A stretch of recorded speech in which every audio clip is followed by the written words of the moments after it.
уважаемые участники сегодняшнего симпозиума, разрешите от имени Государственной комиссии по делам людей Украинской Республики поприветствовать всех участников и гостей нашего симпозиума. Участие в данном симпозиуме показывает наше стремление совместно выработать подходы и механизмов предупреждения и предотвращения распространения идеологии экстремизма и терроризма. Средства массовой информации в современном условиях способны влиять не только на общественное мнение, но и на само содержание религиозных и межрелигиозных отношений, тем самым формируя социальные установки и поведенческие модели общения, стратегии взаимодействия.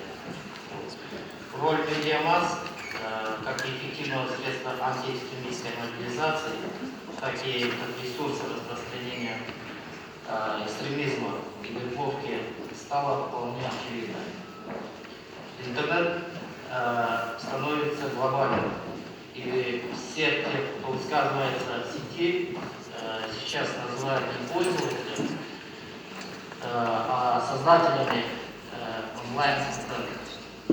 В этой связи становится актуальным вопрос ответственности самого создателя этих контентов. Со стороны государства регулируется этот вопрос, но необходимо выработать механизмы саморегулирования. Универсальные правила как для журналистов, так и пользователей по вопросам саморегулирования. Многое нами уже сделано. Однако по-прежнему остро стоит вопрос консолидации и регулирования усилий органов государственной власти, экспертного сообщества, институтов образования и традиционного для населения наших стран духовенства. В нашем динамично меняющемся мире мировое сообщество сталкивается с новыми вызовами и угрозами, в числе которых радикализм, экстремизм и терроризм. В этой связи каждый участник сегодняшнего симпозиума осознает необходимость разработки единого и эффективного метода предотвращения данных явлений.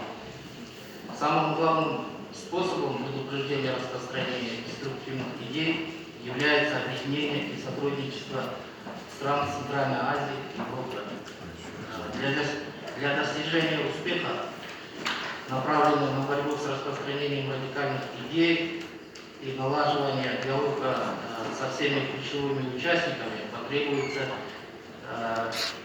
потребует региональной координации на всех уровнях.